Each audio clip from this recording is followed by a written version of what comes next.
So here I got pretty lucky when both dolphins actually chose me. But when you have a dolphin next to you in water, you swim much faster. That's actually why I was able to escape. Now here, because there's 2 people chasing me, I just wanted to get as much ground between me and them after the respawn. So while they were getting wood and materials and stuff like that, I actually chose to boat across the ocean. 1, I wanted to find shipwrecks because they have a lot of iron. And 2, boats are actually faster than sprinting, so I could make more ground. Ooh. Spell dolphin backwards, Dream. If you're looking at the dolphin, spell it backwards. Now, I'm not sure how many people actually got this joke, but there's a game called Mafia and other games that are very similar to it. If you aren't a Mafia, you should be able to spell innocent backwards just by reading because you have it on your screen. But if you are a Mafia, you won't see innocent on your screen, therefore it's hard for you to say it backwards. So they're joking about, if you're telling the truth about seeing the dolphins, then spell dolphin backwards, which is just, I don't know if anyone got that, but there you go. Now here, if you tower up 3 blocks, the iron golem can't actually hit you. This is pretty common, but I just thought I'd explain it in at least one video. 3 blocks up, iron golem can't hit you, so that's why I do that. And then obviously I take the furnaces from the village because it saves me a lot of time in mining cobble because it, you know, it usually takes 8 cobble to make a furnace, and now I just have to mine 3 blocks to get 3 furnaces, which is pretty good. And then I cut this out of the video, but there's actually a second village right next to the first village that I ended up going to. I cut this completely out of the video just to save time on the video because the video was already really long. But there's actually 2 villages and I got 2 iron golems. What?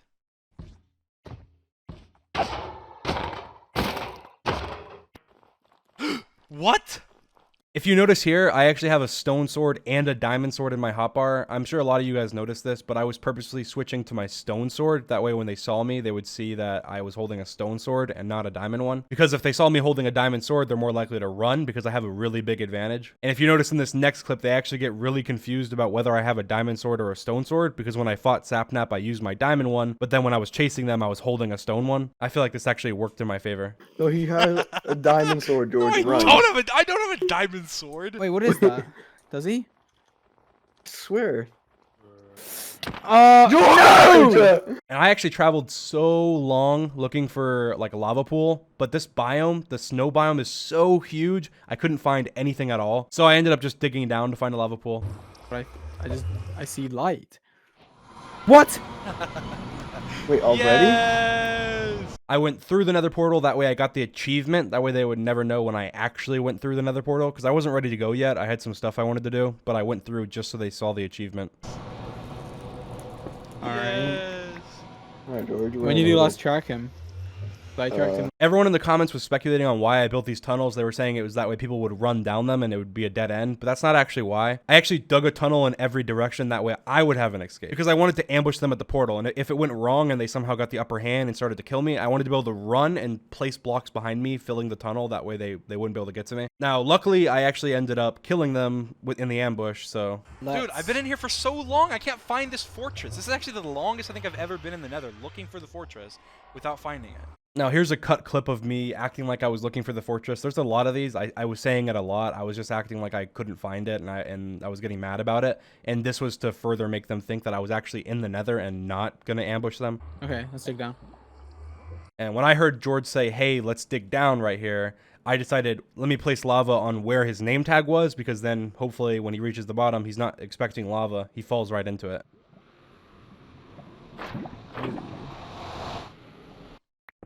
What?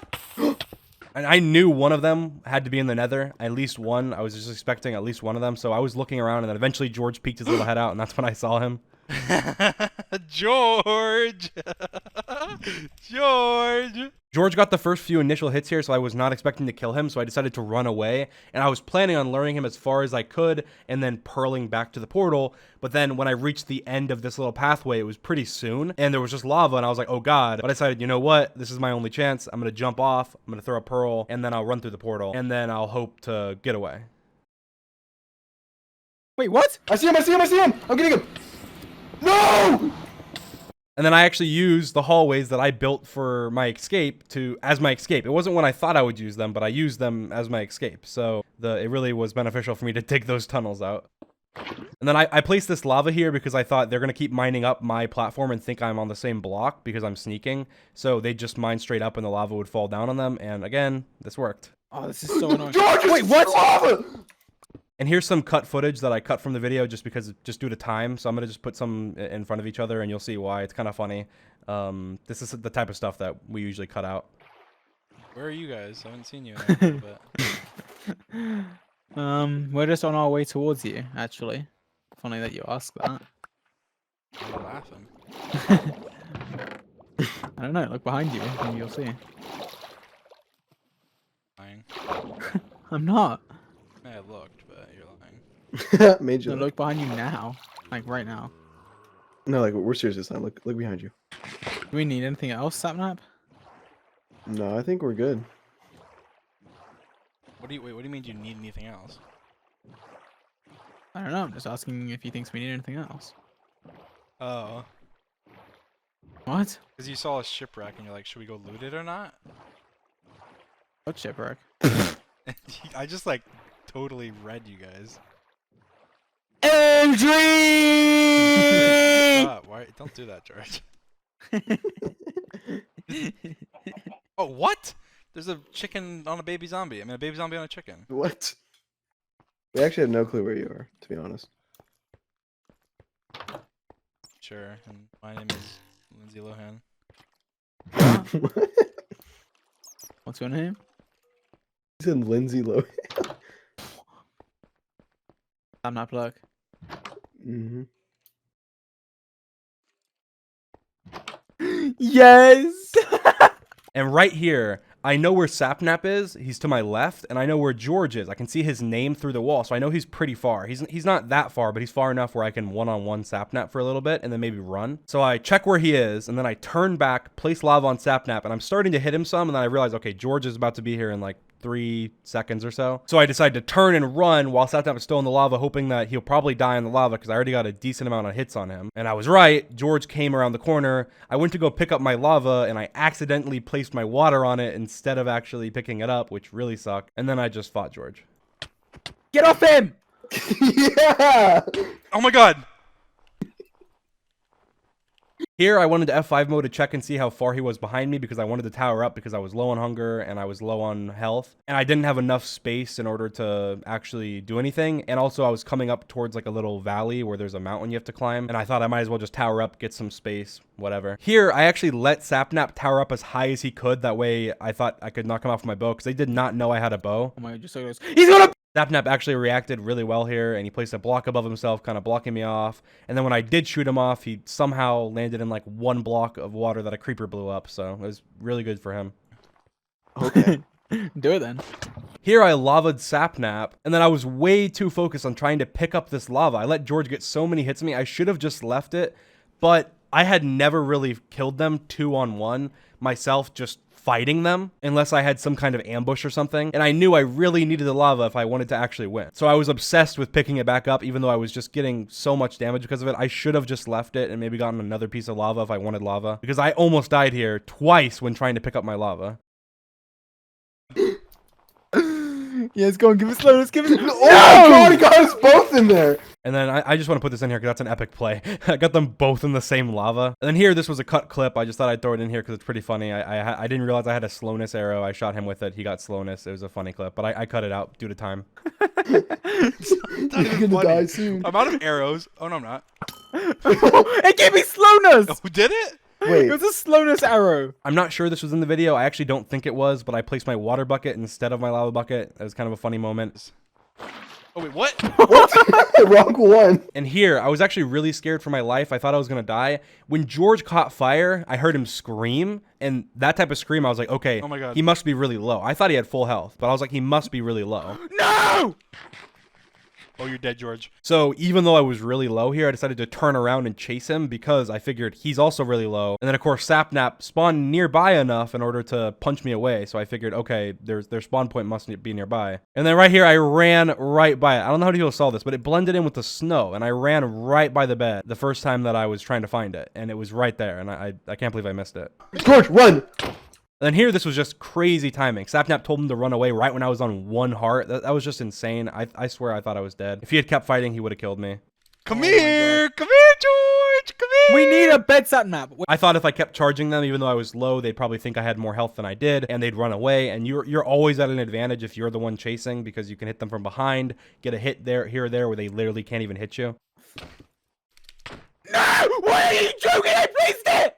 Sapnap, take him off me! Sapnap, take him off me now! I had George so low, and I'm going to leave in this full uncut clip because I want you to be just as surprised as I was. In the video, it's not as surprising, but I was chasing George for so long, I never saw Sapnap.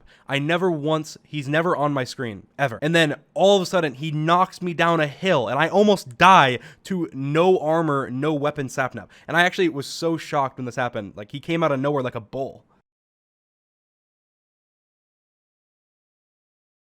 And then here I eat my final piece of food, my one apple. It doesn't even really heal me much, but it was my last piece of food. And Sapnap is begging for food, so George drops some food, and George has his back turned to me. So again, you always have an advantage when you're chasing somebody. So I decided to chase him while his back was turned. He started to run, I picked up the food, I ate his food and healed with it, and that was actually what won me this game, because that food and the healing helped me win this fight and helped me win the game. And then I barely killed George, I bowed down Sapnap, and that was it. Now here, I saw George get knocked up in the air by the dragon, and I thought this was my chance to just run down real quickly and go to the dragon, actually, because Sapnap and George would both be occupied. It didn't really work as I thought. They noticed pretty quickly, but I did get a hit or two on the dragon, so that's pretty good. And then here, this just caught me completely off guard. The dragon swooped down and knocked me off, and I MLG water. It was pretty cool, but that really messed me up because I was planning on sitting up there for a little bit, bowing at the dragon, so on and so forth. Now, this is the final scene. This is the most talked about scene. I'm going to go ahead and walk you through it very slowly, through my mindset, through why I did what I did, through how it happened, and what the odds are, I guess, of it happening. So I was getting chased by, I think, 3 Endermen, and they had actually a little bit before been killing me a lot, and I was worried because I can't take on 3 Endermen and 2 people at the same time. That's just not going to happen. So I went into F5 mode right here in order to check and see if there was anything under the ledge, meaning if I were to knock them off, would they live on a bottom ledge or not? And I saw, okay, it doesn't look like there's anything there.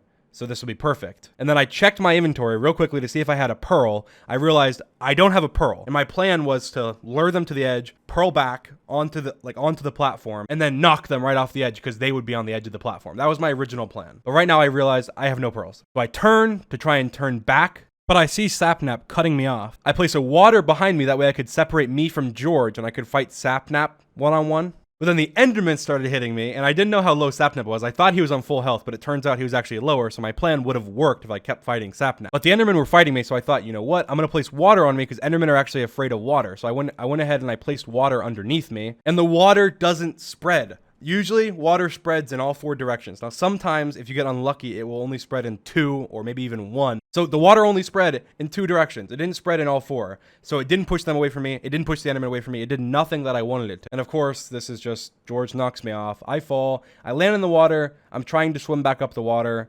They block off the water really smartly. They block off the water, realizing, oh, he's probably floating in it right now. And then, of course, they're celebrating. And George kills Sapnap. Now, I didn't know what happened here. I thought that an Enderman might have killed Sapnap. I wasn't reading chat. I wasn't really paying attention to what was going on in chat. And as I'm falling, I don't know if you can see, but the Ender Pearl actually stands out because it fell underneath the End Stone. And the End Stone's very yellowy white. So I saw the Ender Pearl and I moved right. Like I moved a little bit right in the water. So at this point, I knew I was screwed. I had no pearls. I knew I had no pearls. I was too low to, place blocks in order to save myself. I had nothing I could really do. But the Ender Pearl stood out. So once Sapnap died, his Ender Pearl was falling, and it stood out because it's behind the End Stone, and you can see the green very clearly. Whereas all those other items, I don't even know what they are, but you can even right now tell the Ender Pearl is an Ender Pearl because it's behind the End Stone backdrop. So I realized I had no pearls. I saw his pearl falling. I moved slightly to the right, like just barely, because I didn't want to fall off the platform, like off the water. I thought it was going to go into my inventory, but I don't know. The luckiest thing about this whole scene is that it went into the 1 slot in my hotbar. It could have gone in any other slot in my inventory because I picked up other stuff, but it went into the 1 slot in my hotbar. I used it. I pearled away, and then the rest is history. That is an explanation of that scene, as well as the rest of this video. I hope you enjoyed it. If you guys want to see me do more quote-unquote analysis of past videos, this is a past video, then go ahead and let me know. Comment down below what video I should do next. Otherwise, I'll just be doing future videos from now on. If you like this video, leave a like. Make sure to subscribe. This is my 2nd channel. Also, check if you're subscribed, because a lot of times YouTube will unsubscribe you in a glitchy way. So just check and make sure you're subscribed, and see you guys next time.